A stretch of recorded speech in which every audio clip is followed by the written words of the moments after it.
Best of फाईव्हचा वापर करून तुम्ही 10वीमध्ये जास्तीत जास्त मार्क स्कोर करू शकता. पण हे बेस्ट ऑफ फाईव्ह म्हणजे नक्की काय आहे, हे मी तुम्हाला आज या व्हिडिओमध्ये सांगणार आहे. आणि याचा वापर करून तुम्हीही कसे चांगले मार्क काढू शकता, 95% पर्यंत तुम्ही कसे पोहोचू शकता, हे सगळे एक्सप्लेन करणार आहे. नमस्कार, मी गणेश सुतार, तुमचं सगळ्यांचं गणेश सर मॅथ्स या युट्यूब चॅनलवरती स्वागत करतो. मित्रांनो, बेस्ट ऑफ फाईव्ह या शब्दातच त्याचा अर्थ आहे. बेस्ट ऑफ फाईव्ह म्हणजे टोटल तुमच्या 6 सब्जेक्ट मधले 5 असे सब्जेक्ट ज्याच्यामध्ये तुम्हाला सर्वाधिक मार्क मिळाले.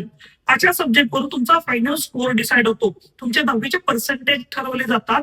याला आपण बेस्ट ऑफ फाईव्ह बोलतो. समजा हे माझे 10वीचे मार्क्स आहेत.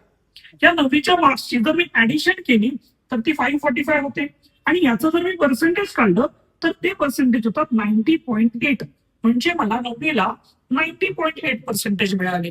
आता सेम मार्क्स मी म्हटलं, हे सेम मार्क्स मला जर 9वीला मिळाले तर काय होईल, तर तिथे best of five rule apply होईल. म्हणजे काय की याच्यामध्ये जर तुम्ही पाहिलं तर मला मराठी, हिंदी, मॅथ्स, सायन्स आणि एसएसटी मध्ये सर्वाधिक जास्त मार्क आहेत. हे माझे टॉप 5 मार्क्स आहेत सब्जेक्ट मधले. आता याचं जर मी ऍडिशन केलं तर 465 होईल. आणि याचं जर मी पर्सेंटेज काढलं तर ते पर्सेंटेज होईल 93. म्हणजे काय की जिथे सेम मार्क्स मिळून 9वीला मला 90% मिळाले होते, 10वीच्या बेस्ट ऑफ फाईव्ह मुळे ज्याच्यामध्ये इंग्लिश माझा काउंटच झाला नाही, जे 5 बेस्ट सब्जेक्ट होते त्याच्यावरून माझा स्कोर किती झाला, 93%. या पद्धतीने हे मार्क्स तुमचे वाढतात. त्याच्यामुळे लक्षात ठेवा आणि व्हिडिओला सेव्ह करून ठेवा. तर बेस्ट ऑफ फाईव्ह हा रूल सगळ्यांना माहिती असला पाहिजे. थँक्यू.